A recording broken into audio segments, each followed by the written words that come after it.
পৃথিবীর মধ্যে সাইকো কিলার ঘুরে বেড়াচ্ছে এরকম মুভি তো অনেক আছে, কিন্তু তখন কি হবে যদি আকাশে কোনো সাইকো কিলারের তাণ্ডব শুরু হয়ে যায়। আকাশের ওপরে অনেকটা উচ্চতায় একটা প্লেন উড়ে যাচ্ছে এবং সেই প্লেনের মধ্যে যাত্রীদের সঙ্গে উঠে পড়ে একজন সাইকো, কিন্তু তার উদ্দেশ্য কিন্তু অদ্ভুত আর বিচিত্র। কোরিয়া, জাপান, আমেরিকা তিনটি দেশের গাল ঘাম ছুটে যায় ওই প্লেনটার জন্য। এই তিনটে দেশের মধ্যে একটা দেশও চায় না যে ওই অভিশপ্ত প্লেনটা তাদের দেশের মাটিতে ল্যান্ড করুক। কিন্তু কেন? একটা সাইকো কিলার প্লেনের মধ্যে এমন কোন কাণ্ড করেছিল যে তিনটে দেশ ওই প্লেনটাকে মাটিতে নামতে দিতে চায় না? একটা টান টান শ্বাসরুদ্ধকর সার্ভাইভাল মুভি শুরু হয়। দেখা যায় ব্যস্ততম একটা এয়ারপোর্টের এই লোকগুলো জানে না যে আজকে তাদের সঙ্গে প্লেনের মধ্যে কি হতে চলেছে। এয়ারপোর্টের টিকিট কাউন্টারে দেখা যায় এনাকে। লোকটা একটা অদ্ভুত প্রশ্ন করে। সে জিজ্ঞেস করে, আচ্ছা একটা কথা জানতে চাইছিলাম, বলতে পারবেন আজকে যতগুলো প্লেন এখান থেকে উড়বে সেগুলোর মধ্যে কোন প্লেনটাতে সব থেকে বেশি মানুষ থাকবে? লোকটার প্রশ্নের কেউ উত্তর দেয় না এবং লোকটা সেখানে কিছু অশ্লীল কথা বলে চলে যায়। হ্যাঁ, ওই কথাগুলো যেগুলো ভাবছো। অন্যদিকে একটা বাড়িতে এই লোকটাকে দেখানো হয় এবং তার বাচ্চা মেয়ে। লোকটার নাম ইনহো। লোকটা একজন গোয়েন্দা। এদিকে এয়ারপোর্টে সমস্ত যাত্রীরা তৈরি কোরিয়ার ফ্লাইটে ওঠার জন্য। আর এই সব কিছুর আড়ালে এয়ারপোর্টের বাথরুমে চলছিল অদ্ভুত কিছু কাণ্ড। কারণ এয়ারপোর্টের বাথরুমে ওই অদ্ভুত ব্যক্তিটা তার শরীর কেটে একটা শিশির বোতল লুকিয়ে রেখে জায়গাটা ব্যান্ডেজ করছিল। এর কিছু সময় পর ওই লোকটা, আচ্ছা এখানে লোকটার নাম বলে দিই, লোকটার নাম হলো জিন। তো জিন একজন যাত্রী এবং বাচ্চা মেয়ের পাশে এসে বসে এবং মেয়েটাকে দেখে জিন একটু ভয় পেয়ে যায়। কারণ নিজের শরীরের ভেতরে সে যখন শিশিটা ঢোকাচ্ছিল তখন ওই বাচ্চা মেয়েটা তাকে দেখে নিয়েছিল। তাই সে এখন ভয় পাচ্ছে তার শরীরের ভেতরে যে একটা শিশি আছে সেই কথাটা ওই বাচ্চা মেয়েটা বাকি কাউকে না বলে দেয়। এবার ব্যাপার হলো জিন নামে এই লোকটা কে এবং কেনই বা সে বাথরুমের মধ্যে ওই শিশিটা ঢোকাচ্ছিল নিজের শরীরের মধ্যে, আর সেই শিশির মধ্যে এমন কি আছে? তো যাই হোক, অন্যদিকে দেখা যায় গোয়েন্দা ইনহোর কাছে একটা ভিডিও ভাইরাল হওয়ার কেস এসেছে যেখানে একটা প্লেনের মধ্যে আক্রমণ করার হুমকি দেওয়া হয়েছে। আর এই বিষয়টা সত্যি কিনা এটা জানার জন্য ইনহো তদন্ত করতে চলে যায় আর কিছু বাচ্চাদের কাছ থেকে জানতে পারে যে এই ভিডিওতে যে মানুষটা রয়েছে সেই মানুষটা নাকি মোটেও ভালো মানুষ নয়। কারণ এই বাচ্চাগুলোর বাড়ি যেই কলোনিতে সেখানেই এই মানুষটা থাকে। গোয়েন্দা ইনহো ওই লোকটার ফ্ল্যাটে যায় এবং অনেকক্ষণ তল্লাশি চালানোর পর ফ্ল্যাট থেকে গোয়েন্দা ইনহো প্লাস্টিকে মোড়ানো একটা পচা গলা মৃতদেহ উদ্ধার করে। মৃতদেহটা কার সেটা শনাক্তকরণের জন্য ফরেনসিক টিম এসে পৌঁছায় এবং জানা যায় কোনো এক ভয়ঙ্কর বিষের কারণে এই ব্যক্তির মৃত্যু হয়েছে। আর এই মৃত্যু ছিল প্রচন্ড ভয়ঙ্কর, যেটা তারা মৃতদেহটা পরীক্ষা করে বুঝতে পারে। এদিকে দেখা যায় কোরিয়া যাওয়ার জন্য সেই প্লেনটা সফলভাবে টেক অফ করে বা আকাশে ওড়ে। দেখা যায় বিমান সেবিকা অর্থাৎ এয়ার হোস্টেস এবং পাইলটরা নিজেদের কাজে ব্যস্ত, কিন্তু সবার অলক্ষ্যে জিন তখন ওয়াশরুমে যায় এবং সেই শিশিটাকে একটা অক্সিজেন পাম্প বা ইনহেলারের মধ্যে সেট করে নেয় এবং অবশেষে সেটা নিজের নাক বন্ধ করে সে ওই বাথরুমটার মধ্যে স্প্রে করে দেয়। এদিকে দেখা যায় ওই ফ্ল্যাটটাতে গোয়েন্দা ইনহো এবং তার সহকর্মীরা আরেকটা ভিডিও ফুটেজ পায় যেখানে কিছু ইঁদুরের ওপর কোনো একটা বিষের পরীক্ষা নিরীক্ষা চলছিল এবং এই ভিডিওটা দেখে তারা বুঝতে পারে যে এখানে যে লোকটা এই বিষ নিয়ে গবেষণা করছিল তার প্ল্যান বিশাল কিছু। সে প্রথমে তার তৈরি বিষ এই ইঁদুরের উপর প্রয়োগ করেছে এবং তারপর ওই মানুষটার উপর প্রয়োগ করেছে যে মানুষটার মৃতদেহ তারা খুঁজে পেয়েছে। আর সব থেকে হয়রান করার মতো ব্যাপার হলো লোকটাকে কিন্তু গোয়েন্দারা এখনো ধরতে পারেনি, অর্থাৎ লোকটা কিন্তু খোলাভাবে ঘুরে বেড়াচ্ছে। এদিকে দেখা যায় জিন যখন ওইসব অদ্ভুত কাণ্ড করে ওয়াশরুম থেকে বেরোচ্ছিল আবারও এয়ারপোর্টের ওই বাচ্চা মেয়েটাকে তার সামনে দেখে এবং সেই বাচ্চা মেয়েটার কানে কানে কিছু একটা বলে। মেয়েটার চোখ মুখ দেখে মনে হয় জিন তার কানে কিছু একটা অসম্ভব কথা বলেছে। এর কিছুক্ষণ পর সেই প্লেনের একজন যাত্রী ওই বাথরুম থেকে ফিরে এসে জানায় তার গায়ের মধ্যে পাউডারের মতো কিছু একটা পড়েছে।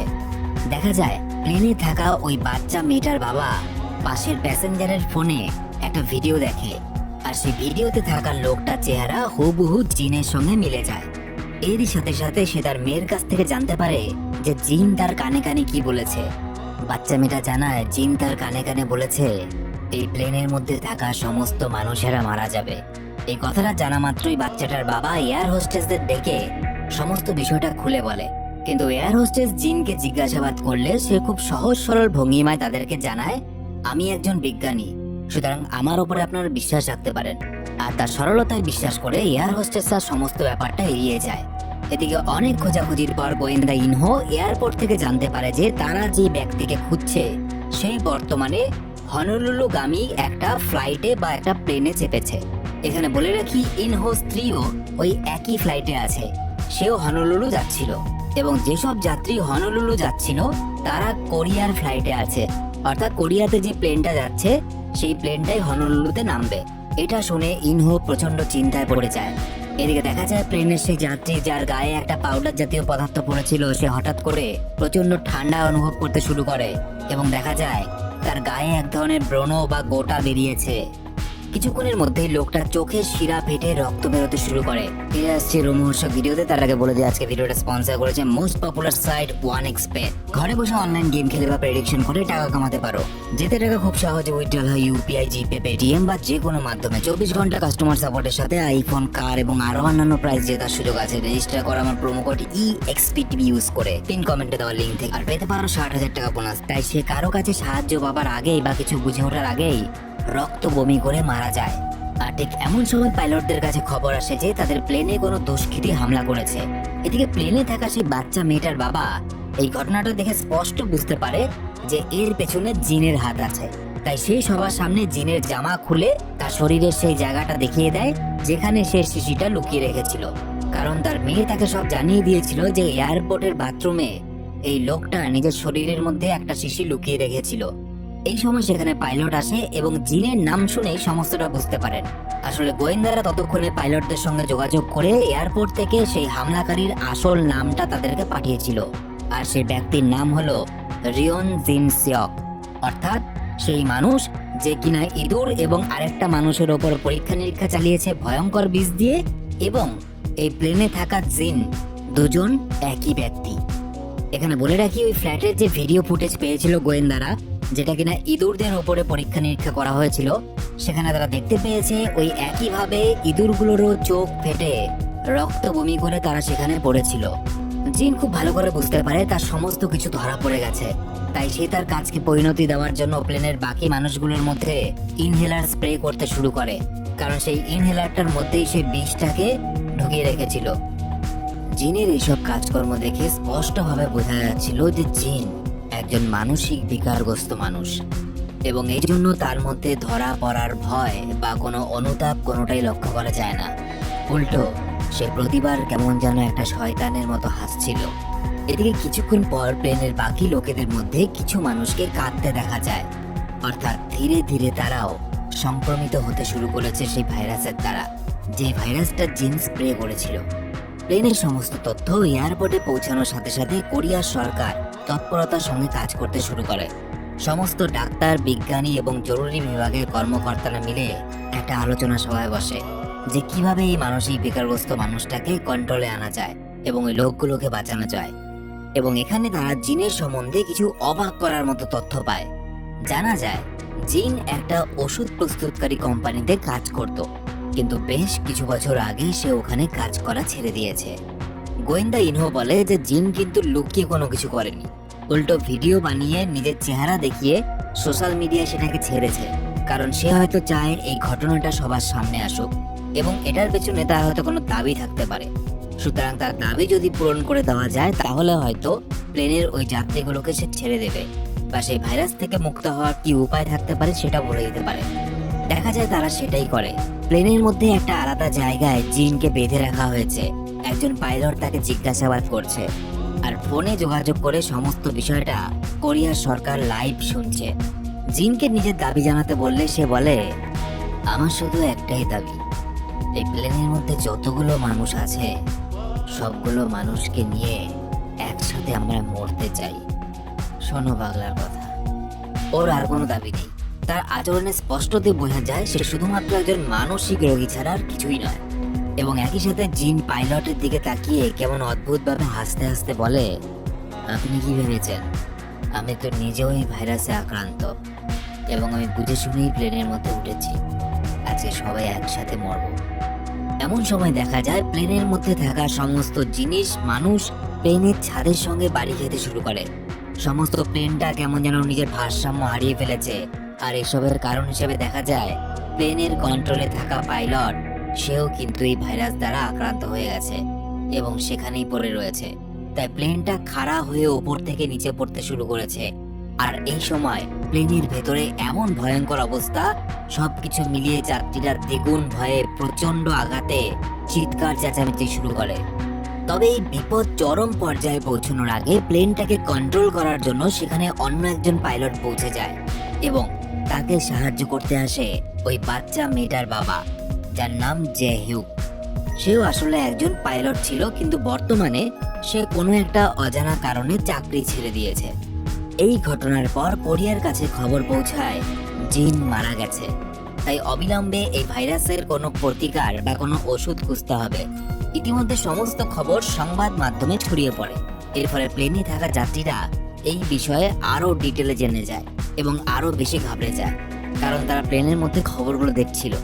এমনকি কিছু কিছু যাত্রী এবং এয়ার হোস্টেসও এই ভাইরাসের জন্য অসুস্থ হয় এবং সেখানেই মারা যায়। এদিকে দেখা যায় যে এবং এয়ার হোস্টেসরা অসুস্থ মানুষদেরকে প্রাথমিক চিকিৎসা দিচ্ছিল, আর ওই প্লেনে উপস্থিত একজন ডাক্তার তাদের সবসময় সাহায্য করছিল। এমন সময় প্লেনের মধ্যে খবর আসে যে যেহেতু এই প্লেনের সমস্ত যাত্রীরা ভাইরাস দ্বারা আক্রান্ত, সুতরাং আমেরিকা তাদেরকে ল্যান্ডিং পারমিশন ক্যান্সেল করেছে। অর্থাৎ এই প্লেনটার আমেরিকাতে একবার নামার কথা ছিল, সেখান থেকে হনলুলু যাবে, কিন্তু আমেরিকা সরকার থেকে বলে দেওয়া হয়েছে এই প্লেনটাকে এখানে ল্যান্ড করার পারমিশন দেওয়া হবে না। এবার কথা হলো, প্লেনের মধ্যে বর্তমানে যা জ্বালানি রয়েছে সেটা দিয়ে বেশি দূর পর্যন্ত যাওয়া সম্ভব নয়। তাই বর্তমানে প্লেনটা যেখানে আছে সেখান থেকে প্লেনটাকে আবার ফেরানোর সিদ্ধান্ত নেয় কোরিয়ার সরকার। কিন্তু ব্যাপার হলো সেটা এখনো অনেকটা পথ, আর এদিকে প্লেনের সমস্ত যাত্রীরা আর এই বিপজ্জনক পরিস্থিতির সামনা করতে পারছে না। প্লেনে মৃত মানুষ এবং আক্রান্ত মানুষের সংখ্যা বেড়েই চলেছে। ঠিক এই সময় গোয়েন্দা ইনহো একটা আশার আলো খুঁজে পায়। সেটা হলো, খবরে ওই গোয়েন্দাকে দেখে একজন মহিলা তার সঙ্গে যোগাযোগ করে। এই মহিলা সেই ওষুধ তৈরি কোম্পানিতে কাজ করত, যে ওষুধ তৈরি কোম্পানিতে জিন কাজ করতো আগে। ওই মহিলা জানায় জিনের সঙ্গে এই কোম্পানির একজন কর্মচারীও এই ষড়যন্ত্রে যুক্ত আছে। ওই মহিলা সেই মানুষটার আচরণে কিছু অস্বাভাবিকতা লক্ষ্য করেছে। গোয়েন্দা ইনহো এইসব জানা মাত্রই সেই লোকটার বাড়ি পৌঁছে যায় এবং অনেক চেষ্টা করে অবশেষে গাড়ি অ্যাক্সিডেন্ট করার পরেও গোয়েন্দা ইনহো তাকে ধরে। এরপরে ছেলেটার কাছ থেকে জানা যায় আসলে সে নিজেও এই ষড়যন্ত্রের শিকার।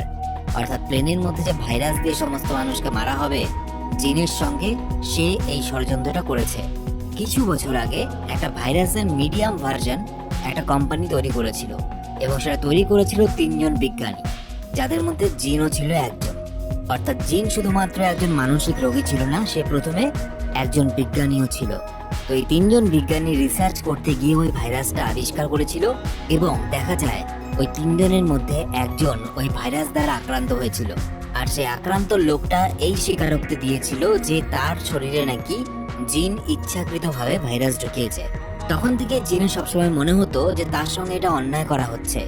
সেই ইচ্ছে করে ওই ব্যক্তিটার দেহে ভাইরাস ঢোকায়নি এবং এরপর থেকে আস্তে আস্তে জিন মানসিক রোগীতে পরিণত হয়ে যায়। এদিকে দেখা যায় প্লেনের বর্তমান পাইলট যে কিনা প্লেনটা চালাচ্ছিল, সে ধীরে ধীরে অসুস্থ হয়ে পড়ছে। অর্থাৎ সেও ভাইরাসে আক্রান্ত হয়ে গেছে। তাই যত তাড়াতাড়ি সম্ভব প্লেনটাকে ল্যান্ড করাতে হবে। আর এই ভাইরাস কিন্তু খুব তাড়াতাড়ি ছড়াচ্ছে। তাই সমস্ত জরুরি বিভাগই বুঝতে পারে এখন অন্য একজন পাইলটের প্রয়োজন ওই প্লেনে। আর এই প্রসঙ্গে আবারও উঠে আসে জে হিউকের কথা। জানা যায় যে শুধুমাত্র একজন সাধারণ পাইলটই নয়, বরং একজন দক্ষ পাইলট। তবে একসময় সে প্লেন চালাতে গিয়ে এক দুর্ঘটনার কবলে পড়ে এবং তারপর থেকে সে প্লেন চালানো বন্ধ করে দিয়েছে। কারণ এই দুর্ঘটনায় ওই প্লেনের বর্তমান চালক, যার নাম চই, তার স্ত্রী প্রাণ হারায়। তবে জরুরি অবস্থার কারণে চই এই সময় বাধ্য হয়ে এয়ার হোস্টেসকে বলে যে কে প্লেন চালানোর অনুরোধ জানাতে। দেখা যায় গোয়েন্দা ইনহো ওই ছেলেটার কাছ থেকে ঠিকানা নিয়ে ভাইরাসে আক্রান্ত হওয়া সেই বিজ্ঞানীর কাছে পৌঁছে যায়। জানা যায় সেই বিজ্ঞানী যে কিনা জিনের সঙ্গে রিসার্চ করতো, সে এখনো বেঁচে আছে। এবং তার সাথে গিয়ে যখন গোয়েন্দা ইনহো কথা বলে, তখন গোয়েন্দা জানতে পারে জিন আসলে ভাইরাসটা আবিষ্কার হওয়ার পর মানসিক রোগী হয়নি। জিন ছোটবেলা থেকেই মানসিক বেকারগ্রস্ত ছিল এবং রাগ হলেই সে পশু পাখিদের উপর অত্যাচার করত, মেরে ফেলতো। যেহেতু তার মা একজন মাইক্রোবায়োলজিস্ট ছিল, তাই জিনকেও সে চাপ দিত যে তাকেও মাইক্রোবায়োলজিস্ট হতে হবে। কিন্তু জিনের এতে ইচ্ছে ছিল না। তার মা বাবা তাকে প্রচন্ড চাপাচাপি করত। এর কারণে তার মানসিক রোগ আরো বাড়তে শুরু করে। সে ভয়ঙ্কর হয়ে ওঠে। এরপর কোরিয়ার পুলিশ এবং সরকার সেই ওষুধ বানানোর কোম্পানির কাছে যায় যেখানে জিন চাকরি করত, এবং তাদেরকে গিয়ে অনেক অনুরোধ করার পর তারা বিনামূল্যেই ওই ভাইরাসের প্রতিষেধক বা ওষুধ দিতে রাজি হয়ে যায়। কিন্তু এখানেই বিপদ শেষ হয়ে যায় না। দেখা যায় প্লেনটা জাপানের কাছাকাছি পৌঁছতেই পাইলট চোই রক্ত বমি করে ফেলে, এবং এই সময় তিনি আর কোনো উপায় না দেখে এমার্জেন্সি ডিক্লারেশন জারি করে। এমার্জেন্সি ডিক্লারেশন কি? এটার অর্থ হলো প্লেনের পাইলট যদি কোনো বিপদের সম্মুখীন হয়, তখন সেই প্লেনটা যেই দেশের বা যেই জায়গার উপরে থাকবে, সেই দেশের কোনো পারমিশন বা অনুমতি ছাড়াই সেখানেই জরুরি অবস্থায় ল্যান্ড করাতে পারেন। যেহেতু প্লেনটা তখন জাপানের আকাশে উড়ছিল, সুতরাং জাপানের এয়ারপোর্ট থেকে জানানো হয় জাপান কিছুতেই কোরিয়ার এই অভিশপ্ত ফ্লাইটটাকে তাদের জায়গায় ল্যান্ড করতে দিতে রাজি নয়। কিন্তু পাইলট কোনো বারণ না শুনে প্লেনটাকে দ্রুত গতিতে জাপানের নারিটা এয়ারপোর্টের কাছাকাছি নিয়ে যেতে থাকে। কিন্তু যেহেতু তারা জাপানের অনুমতির বিরুদ্ধে গিয়ে সেখানে সেটা ল্যান্ড করতে চাইছে, সুতরাং জাপান আকাশপথে সেই প্লেনটার উপর অ্যাটাক শুরু করে। দু একবার তারা আক্রমণের হাত থেকে বেঁচেও যায়, কিন্তু অবশেষে তাদের সামনে মিসাইল নিয়ে এসে জাপান সরাসরিভাবে জানিয়ে দেয়, আমাদের কথা যদি না শোনো, অনুমতি ছাড়া যদি এই ভাইরাস যুক্ত প্লেনটাকে তোমরা আমাদের এখানে ল্যান্ড করো, আমরা কিন্তু এই মিসাইল দিয়ে প্লেনটাকে উড়িয়ে দেব। কারণ কোনো দেশই চাইবে না যে এক গাদা মানুষ বোঝাই একটা ভাইরাসে সংক্রমিত প্লেন তাদের দেশে নামুক, কারণ এতে তাদের দেশের মধ্যে ভাইরাসটা ছড়ানোর আশঙ্কা থাকবে। তারা একসময় অনবরত গুলি করা শুরু করে এবং প্লেনের ভেতরে থাকা যাত্রীরা তাদের আক্রমণে শিউরে ওঠে। জাপানের ফায়ারিং এর হাত থেকে বাঁচতে বাঁচতে প্লেন ল্যান্ড করার মুহূর্ত চলে আসে। এয়ার হোস্টেস ঘোষণা করে দেয়, সবাই নিজেদেরকে সতর্ক করে নিন, কারণ আমরা ক্র্যাশ ল্যান্ডিং করতে যাচ্ছি। ক্র্যাশ ল্যান্ডিং কথার অর্থ হলো বিপজ্জনকভাবে ল্যান্ডিং করতে যাচ্ছি। একদিকে ভাইরাসের আক্রমণ, অন্যদিকে ক্র্যাশ ল্যান্ডিং, আর অন্যদিকে জাপানের মিসাইল অ্যাটাকের ভয়। প্লেনের ভেতরের সমস্ত যাত্রীরা যেন নিজেদের শেষ নিঃশ্বাস গুনছিল। পাইলট চোই নিজের সর্বশক্তি দিয়ে প্লেনটাকে নিচে নামানোর জন্য অন্তিম পদক্ষেপ গ্রহণ করেন এবং তারপর তিনি জ্ঞান হারান। তাই বাধ্য হয়ে যেই প্লেনটাকে সামলাতে শুরু করে। এদিকে জাপানের সংবাদ মাধ্যমে একটা খবর দেখানো হয়। বলা হয়, প্লেনের ভিতরে যে ভাইরাস দ্বারা আক্রান্ত হয়েছে সবাই, এই ভাইরাস এতটাই ভয়ঙ্কর, এর উপরে কোনো ওষুধই কাজ করবে না। এবং এই খবরটা ছিল সত্যি, কারণ কোরিয়ার সরকারও ঘাবড়ে যায় এবং কোরিয়ার সরকারও সেই ভাইরাস আক্রান্ত মানুষগুলোকে কোরিয়ায় ফিরতে বারণ করে দেয়। এসব দেখে গোয়েন্দা ইনহো আর কোনো উপায় না পেয়ে কোরিয়ার সেই ল্যাবে গিয়ে ওই ভয়ঙ্কর ভাইরাসটা নিজের শরীরের মধ্যে ইনজেক্ট করে, আর ভাইরাসের দাপটে সারা শরীরে অসহ্য জ্বালা যন্ত্রণা শুরু হয়ে যায়। দেখা যায় গোয়েন্দা হাসপাতালের বেডে শুয়ে মৃত্যু যন্ত্রণা ছটফট করছে। এদিকে দেখা যায় জাপানে প্লেনটা যে ক্র্যাশ ল্যান্ডিং করানোর কথা হচ্ছিল, শেষ পর্যন্ত প্লেনটা কিন্তু সেখানে ক্র্যাশ ল্যান্ডিং করেনি। যে কিনা ওই প্লেনটাকে চালাচ্ছিল, সে ওই প্লেনটাকে নিয়ে কোরিয়াতে ফেরত আসে। কিন্তু কোরিয়ার সরকার এবং কোরিয়ার জনগণ চায় না এই প্লেনটা কোরিয়াতে ল্যান্ড করুক।